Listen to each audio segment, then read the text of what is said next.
Bonjour à tous et bienvenue sur Monaco Info. Nous sommes le jeudi 28 décembre. Il est temps de découvrir les titres qui seront développés dans ce journal. Nous sommes en pleine vacances scolaires et pourtant certains élèves du secondaire lisent plusieurs ouvrages. Ils sont dans le jury du coup de cœur des lycéens, c'est ce que nous verrons. De la danse avec la Générale de la Mégère, un ballet proposé au Grimaldi Forum jusqu'au 5 janvier. Et nous irons à Paris, tout d'abord pour une exposition consacrée à Christian Dior au Musée des Arts Décoratifs, mais également à l'occasion du concert de l'OPMC à la Philharmonie de Paris, donné le 8 décembre dernier sous la direction de Kazuki Yamada. Et ça sera notre Focus Info du jeudi. En octobre dernier, le coup de cœur des lycéens 2017 de la Fondation Prince Pierre était remis à Gilles Marchand pour une bouche sans personne. Prochain objectif pour des élèves du secondaire, le coup de cœur des lycéens 2018 qui sera remis à l'automne.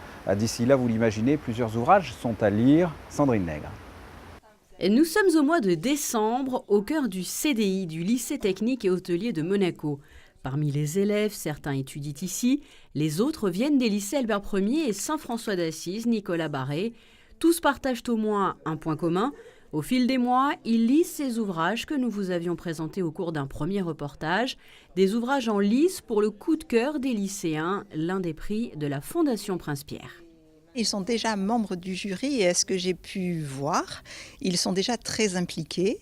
Il y a de très nombreux élèves qui se sont déjà portés volontaires pour être dans le jury final. Donc ça c'est vraiment très important. J'avais face à moi des visages qui ne se posaient plus de questions mais qui avaient donc envie de participer. Donc ça y est, ils se sont pris au jeu et c'est bien gagné. C'est d'autant gagné que donc j'ai vu que les livres avaient été non seulement lus, mais surtout rendus. Nous avons le nombre et en bon état. Donc déjà, le respect du livre est une chose importante et ça fait très, très plaisir de voir cette jeunesse qui, ça y est, s'est engagée pour une année de lecture et qui est vraiment très bien partie. À partir d'aujourd'hui, finalement, il y a une nouvelle rotation qui est lancée. Vos élèves vont lire d'autres ouvrages, c'est bien cela ? C'est ça, tout à fait. Nous échangeons avec les collègues de notre établissement. Et donc, on va repartir pour une nouvelle découverte. Et là, cette fois, ils sont impatients de savoir ce qu'ils vont lire. Pour vous qui êtes professeur de français, c'est important aussi de pouvoir, leur offrir ces lectures d'auteurs contemporains ? Tout à fait, parce que justement, ça change du programme scolaire un petit peu classique. Et donc, ils découvrent que les écrivains sont des gens vivants, ce qui est très important, et qu'ils peuvent rencontrer en littérature des problèmes qui les touchent, qui sont proches d'eux. Les élèves sont donc venus présenter les livres déjà lus. Parmi les nombreux avantages que propose le fait de participer à ce joli marathon de lecture, celui de pouvoir rencontrer dans quelques mois les auteurs directement. J'ai présenté les raisons pour lesquelles on a choisi le roman parmi les miens et qu'est-ce qui nous a plu chez lui. Alors justement, qu'est-ce qui t'a séduit dans cet ouvrage ? C'était intéressant parce que c'était un sujet qui pouvait toucher tout le monde. C'était un accident d'une mère de famille. Et comme tout le monde, c'est sur les sentiments des familles, du coup, tout le monde peut être touché à ce sujet. Quel est l'ouvrage sur lequel tu es revenu aujourd'hui ? Sur Mademoiselle à la folie de Pascal Lécosse. Qu'est-ce que tu peux nous dire sur cet ouvrage ? Je l'ai bien aimé parce que déjà la longueur du roman peut aussi aider au fait que c'est plus abordable pour des lycéens. Puis j'ai bien aimé aussi le point de vue que nous fait avoir l'auteur par rapport à une artiste. Donc c'est pas un métier sur lequel on parle souvent, mais c'est vrai que quand on est petit, il y a beaucoup d'enfants qui veulent devenir acteurs. Du coup, c'est intéressant.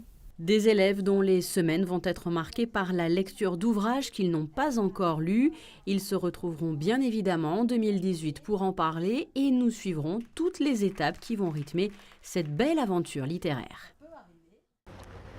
De la danse avec la Générale de la Mégère, créée en 2014 par Jean-Christophe Maillot pour le Bolchoï. Eh bien, le chorégraphe a recréé ce ballet pour sa compagnie, cette fois ici au Grimaldi Forum jusqu'au 5 janvier. La musique est jouée par l'Orchestre Philharmonique de Monte-Carlo sous la direction de Laurence Foster. Un reportage de José Sacré.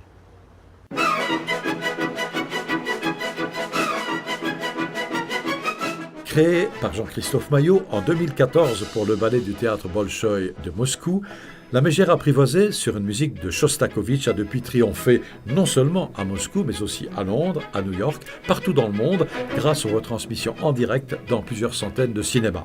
La mégère apprivoisée, qui a reçu par ailleurs 3 masques d'or, les Oscars de la danse, meilleur spectacle chorégraphique, meilleur rôle masculin, meilleur rôle féminin, est à l'affiche de la Salle des Princes de Grimaldi Forum du 28 décembre 2017 au 5 janvier 2018, dans une nouvelle version revisitée par Jean-Christophe Maillot pour sa compagnie, pour les ballets de Monte-Carlo. Quand on crée un spectacle, il y a toujours des choses où on sait qu'on n'a pas triché, mais qu'on n'est pas allé exactement au bout de ce qu'on voulait, où on n'a pas totalement atteint l'objectif.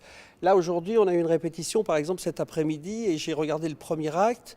Et c'est rare que je sorte comme ça d'un premier acte où, quand je vois que tout est à peu près en place comme il faut, il y a une sorte d'évidence, et c'est très très rare qu'on arrive comme ça de temps en temps à avoir un spectacle où on se dit tout était à la hauteur de ce que j'imaginais.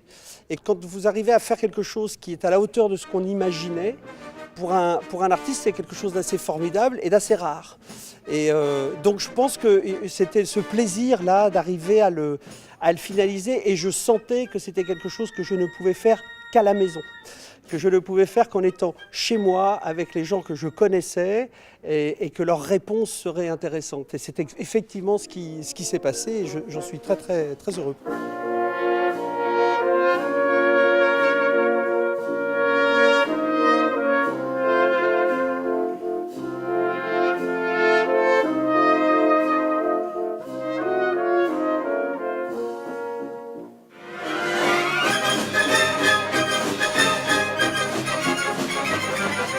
La musique du ballet La Mégère apprivoisée est constituée de 25 extraits d'œuvres différentes de Shostakovich, un assemblage artistique remarquable réalisé par Jean-Christophe Maillot. C'est si bien fait, c'est 25 œuvres, mais l'enchaînement d'une œuvre à l'autre est tellement parfait harmoniquement de tout point de vue. On pouvait croire que c'était un ballet écrit entièrement par Shostakovich comme un grand ballet, comme un Lac de Cygne ou comme un Casse-Noisette ou quelque chose comme ça. Et de ce point de vue, c'est remarquable comme composition, mais ce n'est pas Shostakovich, c'est Maillot qui a retrouvé tous ces morceaux. Incroyable ça.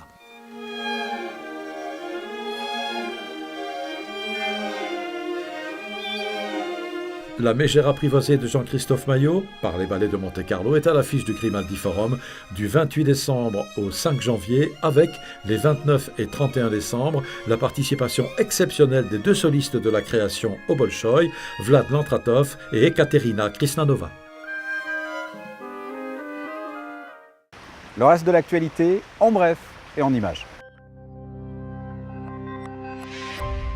2017 marque le grand retour du réveillon du 31 décembre sur le village de Noël. 2 DJ seront chargés de l'animation musicale, Manu Silvestri accompagné d'un saxophoniste et d'un animateur, ainsi que Patrick Lémon entouré de 2 danseuses. 2 scènes seront réparties au cœur du village de Noël, la plus grande à proximité de la patinoire et l'autre au pied de la grande roue. Enfin, clou du spectacle, un grand feu d'artifice sera tiré à minuit, de quoi célébrer le nouvel an dans la joie et la bonne humeur de 21h à 2h30 du matin. 2018 approche déjà donc à grands pas. À noter dans vos agendas, l'association Ars Antonina recevra le 16 janvier dès 20h pour la toute première fois sur la Côte d'Azur, au cœur du Théâtre des Variétés, le jeune pianiste prodige kazakh Alim Bensabayev pour un récital. Ce pianiste a créé l'événement en 2015 en devenant lauréat du premier prix du prestigieux concours Van Cliburn Junior aux USA. Au programme Beethoven, Chopin, Ravel et Scarlatti. Nous nous rendons à Paris pour découvrir l'une des expositions phares de l'année 2017. Christian Dior, couturier du rêve, a rencontré un immense succès au musée des Arts Décoratifs. Tour d'horizon de cette rétrospective hors norme avec Alexandra Pani et Olivier Bonello. Son nom est synonyme de luxe à la française. Dès sa première collection, Christian Dior imposera son style sur la scène internationale. Le New Look bousculera la mode d'après-guerre avec sa silhouette avant-gardiste L'exposition présentée au musée des arts décoratifs est un hommage à ce couturier de talent. Sur 3000 mètres carrés, le public peut découvrir une sélection de plus de 300 robes haute couture de 1947 à nos jours, mais également des toiles d'atelier, des photographies ou encore une centaine de croquis, lettres et manuscrits. 70 ans de création, c'est quand même ça méritait un parcours assez long, assez complet. On ne voulait pas un parcours qui soit totalement chronologique, parce que sans doute il était un peu rébarbatif pour le public. Ce qu'on voulait justement, c'était montrer ce qu'est l'esprit aussi d'une maison, à partir des 10 années seulement où M. Dior a été à la tête de sa propre maison. 10 années, c'est très court au regard de 70 ans. Et comment, à partir de ces 10 ans, toutes les bases ont été jetées pour créer 60 ans de couture, d'accessoires, d'objets et d'objets de mode absolument fabuleux. Tout au long du parcours, le visiteur découvre des salles consacrées à Christian Dior. Les commissaires de l'exposition, Florence Muller et Olivier Gabé, ont souhaité mettre en avant également le travail de ses successeurs et l'empreinte à jamais gravée de l'esprit Dior. L'art avait également une place de choix dans la vie du couturier. Il va commencer sa vie, à gagner sa vie comme galeriste, et un galeriste très important, un compagnon de Giacometti, de Salvador Dali, autant d'œuvres qu'on voit autour de nous à l'instant. Et donc c'était quelque chose qu'on voulait mettre en avant parce que c'est finalement une originalité dans laquelle ensuite les directeurs artistiques de la maison n'ont cessé de puiser pendant 60 ans, et depuis 70 ans si on comprend Christian Dior. Et ça, c'était vraiment une tonalité qu'on voulait montrer, d'abord parce qu'on est dans un musée, et dans un musée, il faut quand même montrer quelque chose qui soit aussi un petit peu différent, je dirais, et qui accompagne aussi le visiteur dans une histoire. La narration est toujours très importante aujourd'hui dans les expositions. Et c'est une façon aussi de lui montrer une autre réalité du monde de la mode. Christian Dior a su réinventer l'image de la femme, féminité moderne et courbe sinueuse. Ses créations n'ont pas pris une ride et depuis 60 ans, ses successeurs ont su réinterpréter le style indélébile de la maison Dior. Vous avez jusqu'au 7 janvier pour découvrir cette rétrospective au musée d'art décoratif à Paris. Nous restons justement dans la capitale française pour notre Focus Info du jeudi avec le concert de l'OPMC à la Philharmonie de Paris donné le 8 décembre dernier sous la direction de Kazuki Yamada. L'Orchestre Philharmonique de Monte-Carlo a présenté un programme de musique française avec un soliste, le pianiste Eflam Bavouzé. Reportage de José Sacré.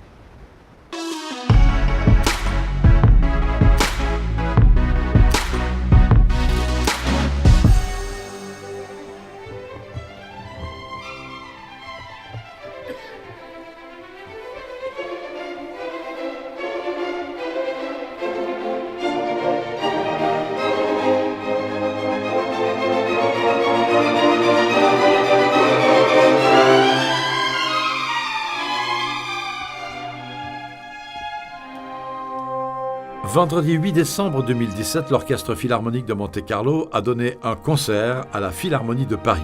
Siège de l'Orchestre de Paris, cette grande salle moderne à l'acoustique extraordinaire n'accueille que les plus grands orchestres du monde. Pour ce rendez-vous avec le public parisien, après 10 ans d'absence, Kazuki Yamada, le directeur artistique et musical de l'Orchestre Philharmonique de Monte-Carlo, avait choisi un programme entièrement français. La fantaisie pour piano de Claude Debussy et le concerto en sol de Maurice Ravel avec un soliste, un pianiste de très grand talent, Jean-Eflam Bavouzé. Je suis très content, c'est important. Je suis très content, c'est très important de jouer ici. Nous sommes dans la capitale française et c'est fantastique d'être à Paris. L'Orchestre Philharmonique de Monte-Carlo n'est pas venu ici depuis très longtemps, c'est donc pour nous un rendez-vous important.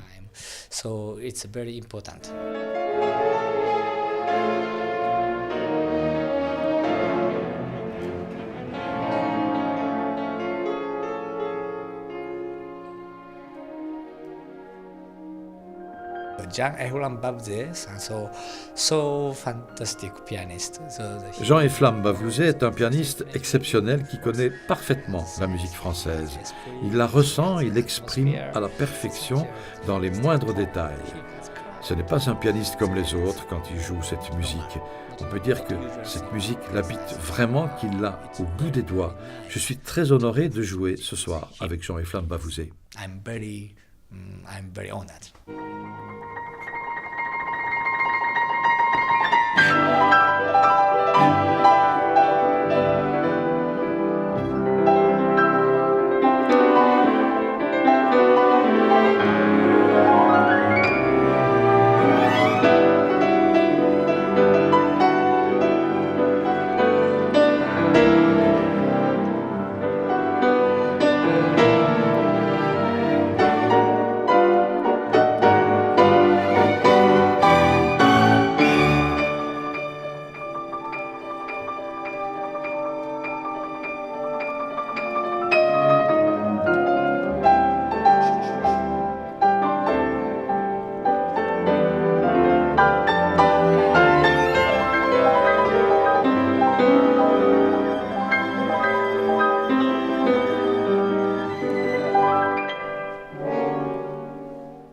vous avez un répertoire très vaste, ça va de Haydn à Mantovani, en passant par, on ne va pas les citer tous, mais Ravel bien sûr et Debussy.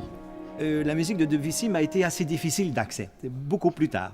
Donc je me sens français quand je joue la musique de Ravel et musicien quand je joue la musique de Debussy. Ça c'est amusant, et pourquoi ? Ah ben je sais pas. C'est mystérieux. Non, à vrai dire, si on regarde un peu plus près de la manière dont ces deux compositeurs fonctionnent, entre guillemets, c'est pas si étonnant. La musique de Debussy est quand même beaucoup plus, j'allais dire, complexe, subtile, elle est plus difficile à assimiler peut-être. La structure des œuvres de Debussy est généralement aussi plus originale, c'est-à-dire que presque à chaque pièce, Debussy réinvente. Debussy est un révolutionnaire, est un novateur, alors que Ravel est un compositeur assez classique. Il s'est toujours référé, par exemple, à la tonalité et jamais au mode. Il a toujours pensé sa musique en majeur, en mineur, et jamais même en polytonalité. Ses œuvres ont toujours une structure classique. Faisant référence aux sonates et de l'époque classique. Alors que Debussy, lui, pas du tout. Donc c'est peut-être ça qui fait qu'elle déroute un peu et que c'est pas malheureusement si étonnant si Ravel est quand même un peu plus connu comme compositeur que Debussy.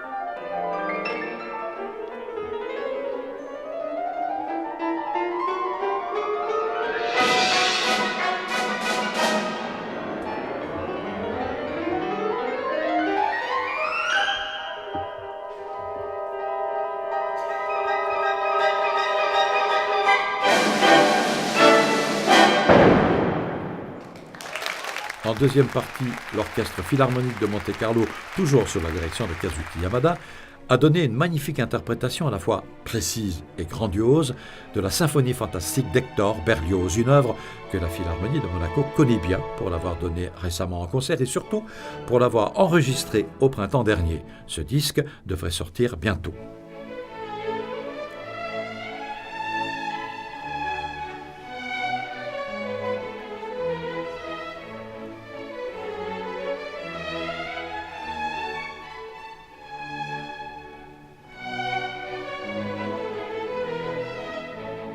So I love French music, not only Berlioz actually, but so that in this season, so we did many. J'adore la musique française, vous le savez, et pas seulement Berlioz, que nous avons donné en concert souvent cette saison. C'est le destin probablement, mais évoluant dans ce monde de Berlioz, avec l'Orchestre Philharmonique, nous ne pouvons que nous améliorer.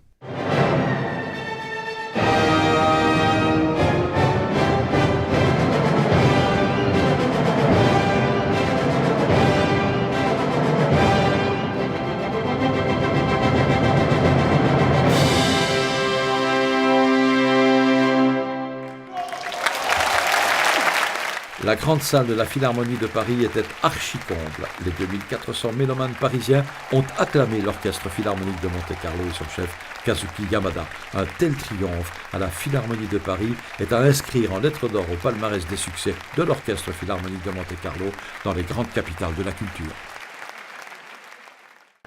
Quel temps va-t-il faire cette fin d'année 2017 et ce début d'année 2018, peut-être un peu moins venteux? Voici la météo. Vendredi, un temps généralement clair, en matinée encore un petit peu couvert, mais au cours de l'après-midi, de larges éclaircies, température comprise de 4 à 9 degrés. Pour samedi, quelques passages nuageux sont prévus, ils couvriront la région et la principauté de Monaco.